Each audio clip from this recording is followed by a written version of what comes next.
نحمدہ ونصلی علی رسولہ الامین المکین الحنین الکریم الرؤوف الرحیم اما بعد فاعوذ باللہ من الشیطان الرجیم بسم اللہ الرحمن الرحیم۔ واجب الاحترام ساتھی، اللہ تعالیٰ کا بے پناہ لطف و کرم اور اس کا احسان عظیم ہے کہ جس کی توفیق سے ہم اس کے ذکر کے لیے اس کے گھر میں جمع ہیں۔ کل ہم نے سورہ آل عمران کی آیت نمبر 61 پر گفتگو کی تھی، جسے آیت مباہلہ بھی کہا جاتا ہے۔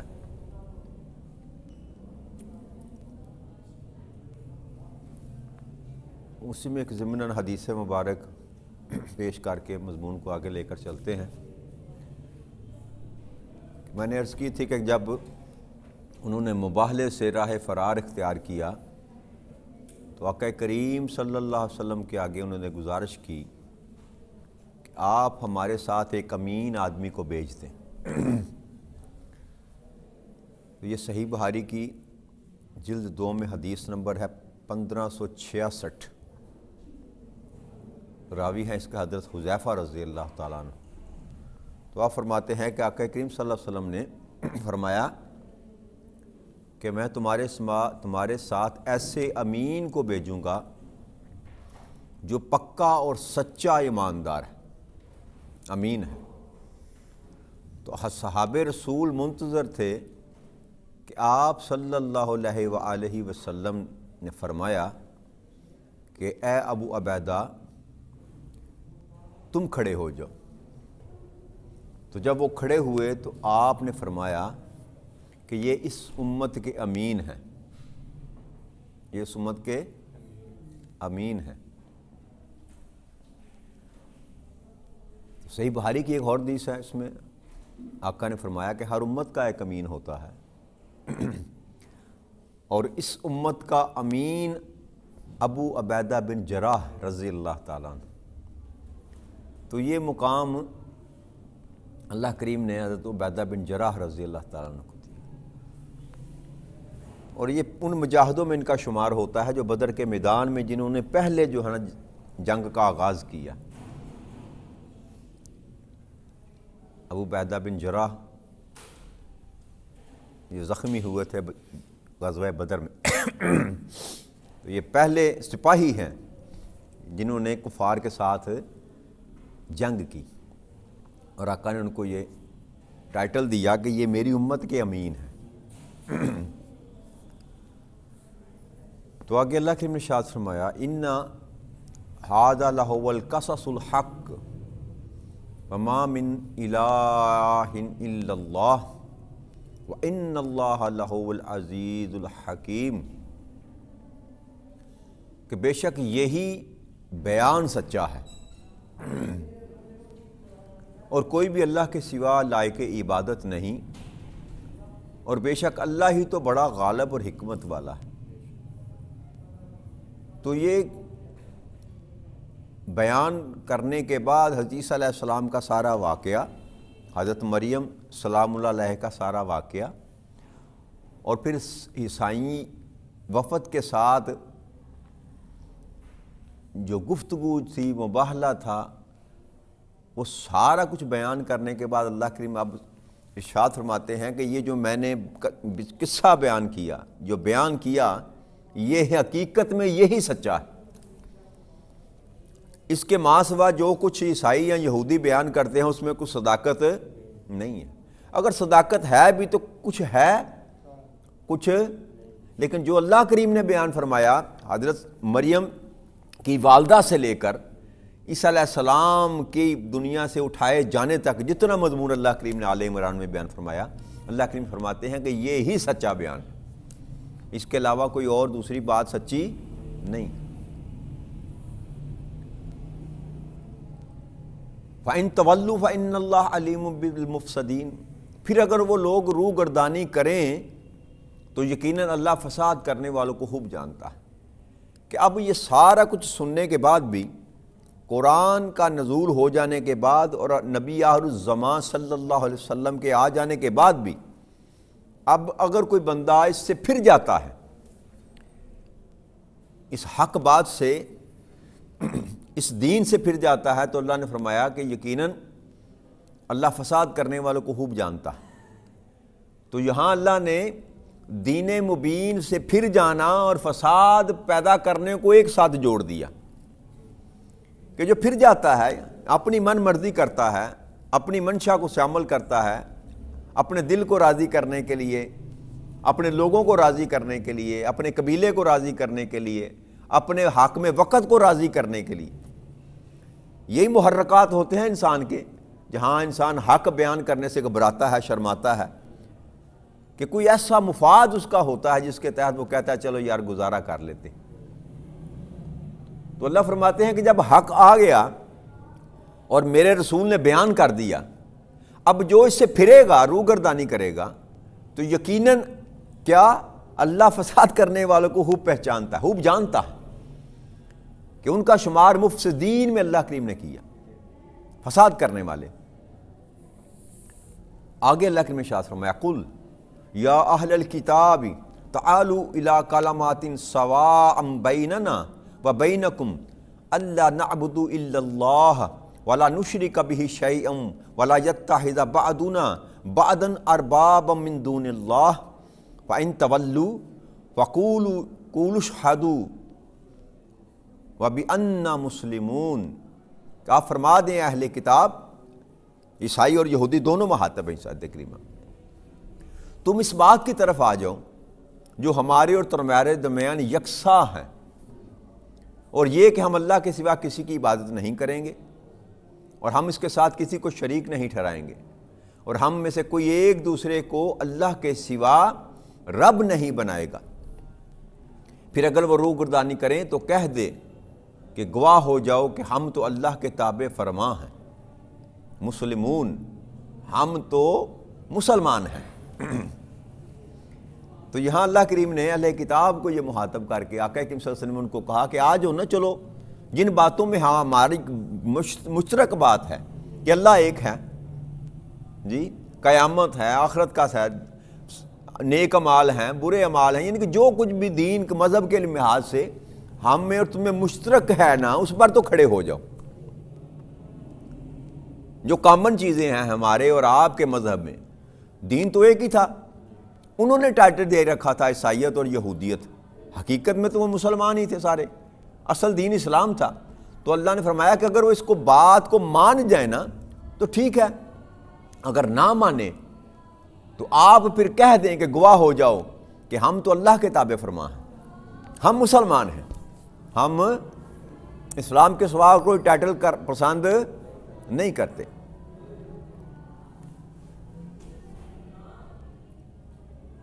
حضرت ابن عباد رضی اللہ تعالیٰ عنہ وہ روایت کرتے ہیں کہ ابو سفیان رضی اللہ تعالیٰ عنہ جب مسلمان نہ تھے تو مسلمان ہونے کے بعد انہوں نے یہ بیان کیا کہ جب نبی اکرم صلی اللہ علیہ وسلم کے ساتھ صلح حدیبیہ کا معاملہ ہوا نا، تو ابو سفیان فرماتے ہیں کہ میں اس کے بعد شام گیا اور وہاں پر ہرکل بادشاہ تھا جو رومن بادشاہ تھا نا، اس کے پاس آقا کریم صلی اللہ علیہ وسلم نے اپنا وفد بھیجا، خط دے کر بھیجا۔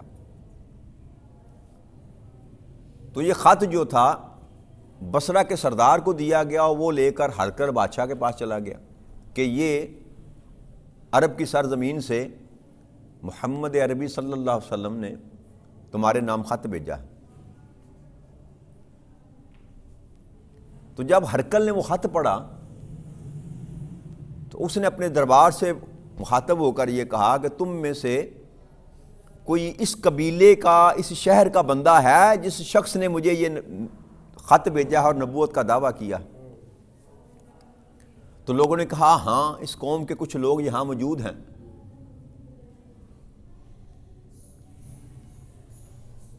تو اس ہرکل نے کہا کہ ان کو بلاؤ۔ تو ابو سفیان بیان کرتے ہیں کہ میں اور میرے چند قریبی ساتھی جو تجارت کی غرض سے گئے ہوئے تھے، ہم ہرکل کے دربار میں پیش ہوئے اس کے سامنے، تو ہرکل نے پوچھا کہ تم میں سے محمد صلی اللہ علیہ وسلم کا قریبی رشتہ دار کون ہے؟ تو میں نے کہا میں ہوں۔ آپ بنو قریش سے تھے نا، آپ ایک قبیلہ تھا، ایک خاندان تھا، رشتے میں آپ خالو یا پھپھا لگتے تھے، کچھ نہ کچھ رشتہ تھا آپ کے ساتھ خون کا۔ تو انہوں نے کہا کہ میں ہوں۔ تو وہ کہتے ہیں کہ انہوں نے مجھے سامنے بٹھا لیا اور باقی میرے ساتھیوں کو میرے پیچھے بٹھا دیا۔ پھر اس نے اپنے ایک بندے کو کہا کہ تم ابو سفیان کے ساتھ جو ہے نا گفتگو کرو، جو میں کہتا ہوں اس سے پوچھو، مجھے پوچھ کر جواب دو۔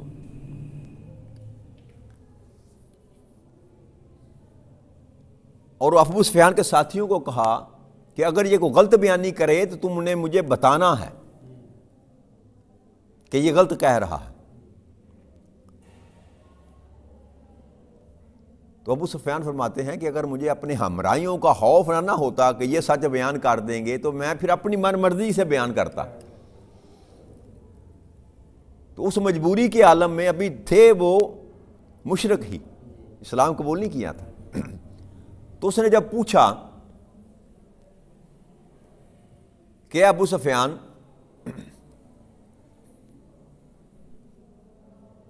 کہ ان کا حسب کیسا ہے، محمد عربی صلی اللہ علیہ وسلم کا حسب کیسا ہے؟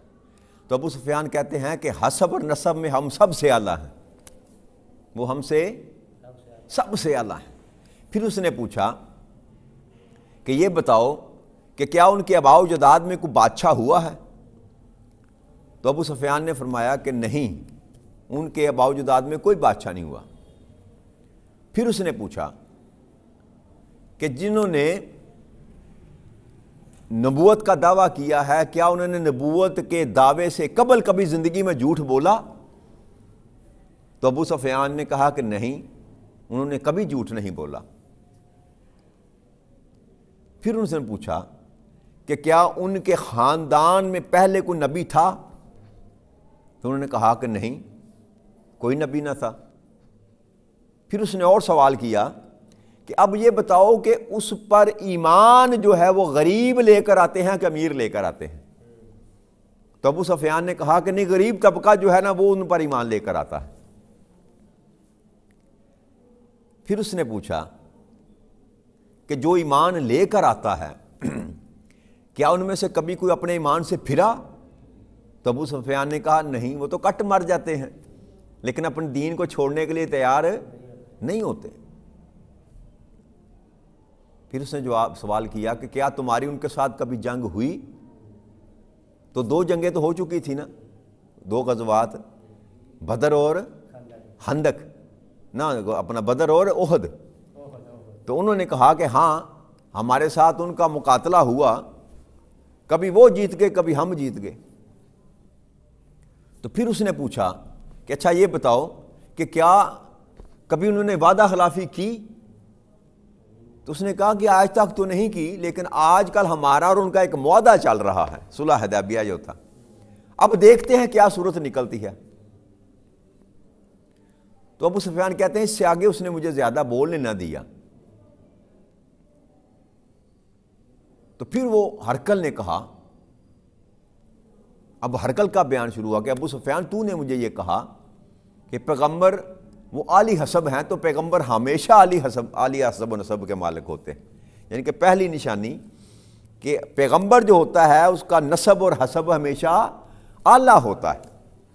اور دوسرا اس نے فرمایا، اس نے کہا کہ میں نے تم سے پوچھا کہ ان کے باپ دادا میں کوئی بادشاہ ہوا، تو تم نے کہا نہیں۔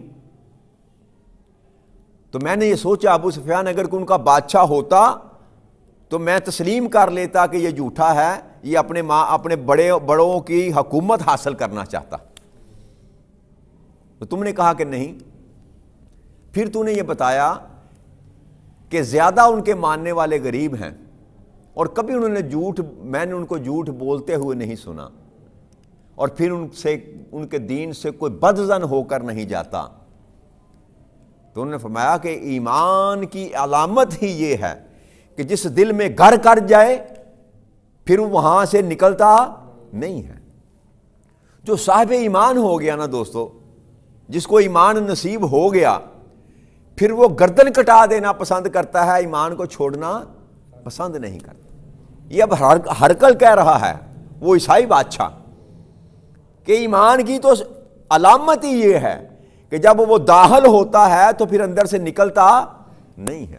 تو اس لیے یہ تو ممکن ہی نہیں کہ جو ایمان لے کر آئے وہ ان سے منحرف ہو جائے۔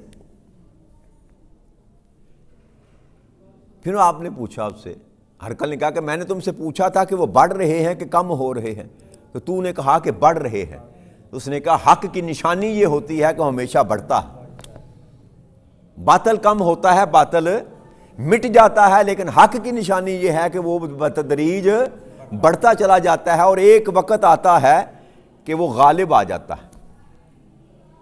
اور پھر تو نے کہا کہ ہمارے مارکے میں کبھی وہ جیت گئے کبھی ہم جیت گئے، تو اس نے کہا کہ حق اور باطل کے درمیان یہ معاملہ چلتا رہتا ہے، لیکن آخر میں آ کر ہمیشہ حق فاتح ہوتا ہے، آخری فتح ہمیشہ حق کی ہوتی ہے۔ پھر اس نے کہا کہ میں نے تم سے پوچھا کہ ان کے خاندان میں کسی نے نبوت کا دعویٰ کیا، تو نے کہا نہیں۔ تو ہرقل کہتا ہے کہ اگر تو کہتا ہے ہاں تو میں کبھی یقین نہ کرتا کہ یہ سچے نبی۔ پھر اس نے پوچھا کہ محمد عربی صلی اللہ علیہ وسلم تمہیں کس بات کا حکم دیتے ہیں؟ تو ابو سفیان کہتے ہیں کہ میں نے کہا کہ وہ نماز کا، زکوٰۃ کا، صلہ رحمی کا اور پرہیزگاری کا حکم دیتے ہیں، نیک اعمال کا حکم دیتے ہیں۔ تو ہرقل نے یہ کہا کہ ابو سفیان، اگر جو کچھ تو نے بیان کیا اس میں تو سچا ہے تو میں گواہی دیتا ہوں کہ یہ سچے نبی ہیں۔ تو ہرقل نے یقین کر لیا اس بات کا۔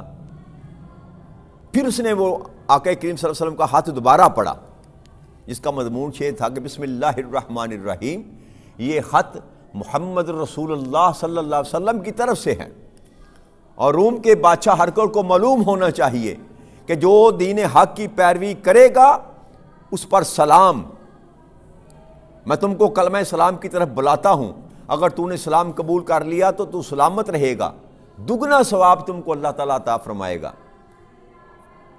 اگر تم نے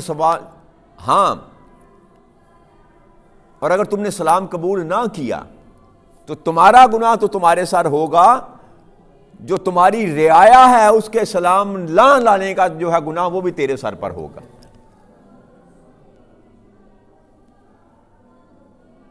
نہیں کہ جس کے کفالت میں جو لوگ رہتے ہیں، اگر وہ بڑا جو ہے وہ برائی کے رستے پر ہے اور حق کی طرف نہیں آتا، تو اس کے ساتھ جتنی رعایا ہے اس کی، ان سب کے گناہوں کا ذمہ دار وہ ہوگا۔ پھر آقا کریم صلی اللہ علیہ وسلم کے ہاتھ میں آپ نے ارشاد فرمایا، اے اہل کتاب، جو بات ہمارے اور تمہارے درمیان ہے نا برابر ہے، اس کی طرف آؤ۔ اور وہ بات یہ ہے کہ ہم تم اللہ کے ساتھ کسی کو شریک نہ کریں، اللہ ایک ہے، اللہ ایک ہے۔ آخری آیت تک ابو سفیان نے کہا کہ ہرقل جب خط سے فارغ ہوا تو دربار میں ہلچل مچ گئی، یعنی کہ جب وہ سارا خط اس نے پڑھا اور یہ آقا کریم صلی اللہ علیہ وسلم نے یہ آیت کریمہ جو لکھ کر جو تلاوت جب اس نے وہاں کی تو دربار میں ہلچل مچ گئی۔ تو لوگ جب باہر جانے لگے تو اس نے روک لیا، اس نے کہا میری بات تو سنتے جاؤ۔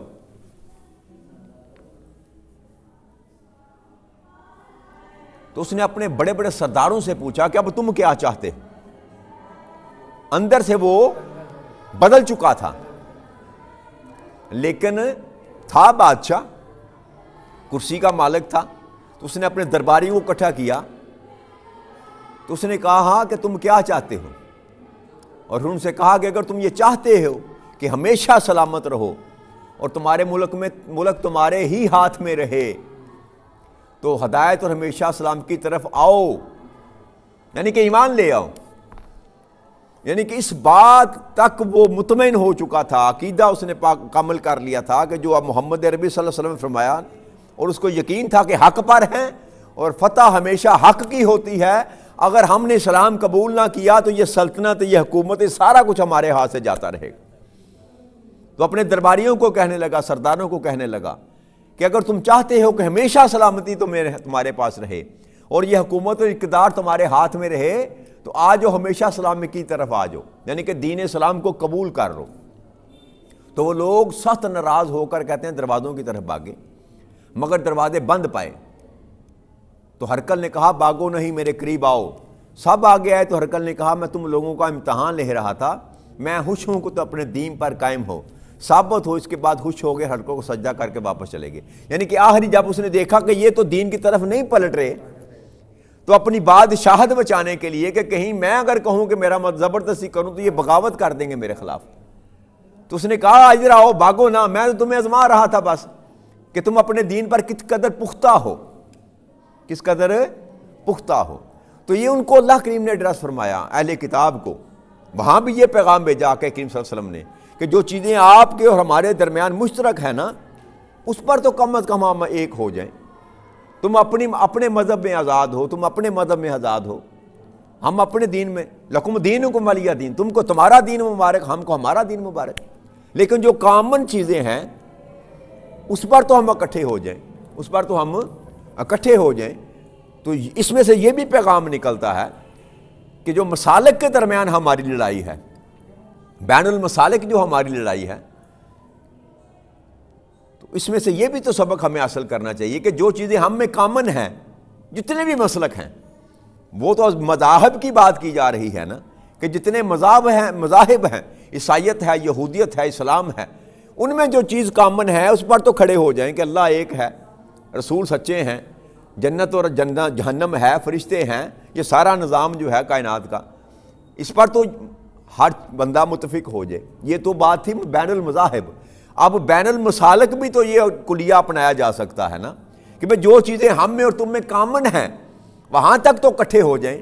اللہ ایک ہے، رسول ایک ہے، دین ایک ہے، قرآن ایک ہے، نماز ایک ہے، کلمہ ایک ہے، بھئی جو طریقے جدا جدا ہیں جی۔ تو اس میں تو یہ پیغام بھی ملتا ہے کہ بین المسالک جو ہمارے اندر ہم آہنگی نہیں ہے، رواداری نہیں ہے، اس کو فروغ دیا جائے۔ بھئی جو چیزیں جس میں اختلاف ہے اس کو چھوڑ دینا جی، نماز کیسے پڑھنی ہے اس کو چھوڑ دینا، نماز پڑھنے پر تو سب کا اتفاق ہے نا، کوئی ایک مسلک ایسا ہے جو کہے کہ نماز ہی نہیں پڑھنی جی، نماز تو پڑھنی چاہیے نا، تو یہاں کھڑے ہو جائیں کہ نماز پڑھا کرو یار، جیسے دل کرتا ہے پڑھا کرو۔ قرآن ایک ہے، اس پر کسی کو اختلاف نہیں ہے، کلمہ ایک ہے، اس کو کسی پر اختلاف نہیں ہے، رسول ہمارا ایک ہے صلی اللہ علیہ وسلم، اس پر کسی کو اختلاف نہیں ہے، اللہ ہمارا ایک ہے، اس پر کسی کو اختلاف نہیں ہے۔ تو جو چیزیں ہم میں کامن ہیں اس سے ہی ہم جڑ جائیں، اختلافات کو چھوڑ دینا جی۔ جو باتیں وجہ نزاع بنتی ہیں، وجہ نزاع بنتی ہیں، جو اختلاف کا باعث بنتی ہیں، ان کو چھوڑ دیں۔ جن چیزوں سے ہم جڑ سکتے ہیں ان کو اپنا لیں۔ اسوہ رسول صلی اللہ علیہ وسلم کو سامنے رکھتے ہوئے، آقا کریم صلی اللہ علیہ وسلم کے اس خطاب کو سامنے رکھتے ہوئے، قرآن کے اس حکم کو سامنے رکھتے ہوئے کہ جو چیزیں ہم میں کامن ہیں ہم ان پر اکٹھے ہو جائیں، جن میں اختلاف ہے ان کو چھوڑ دیں، اپنی ذات تک رکھیں، اپنی ذات تک رکھیں۔ تو اللہ کریم آپ کو اور مجھے یہ توفیق دے اور یہ ہمت دے کہ ہم اپنی نفرتوں کو ختم کر کے محبت کے جذبے کے ساتھ ایک کلمہ گو ہونے کی حیثیت سے بائی بائی بن کر زندگی بسر کر سکیں۔ وما علینا الا البلاغ المبین۔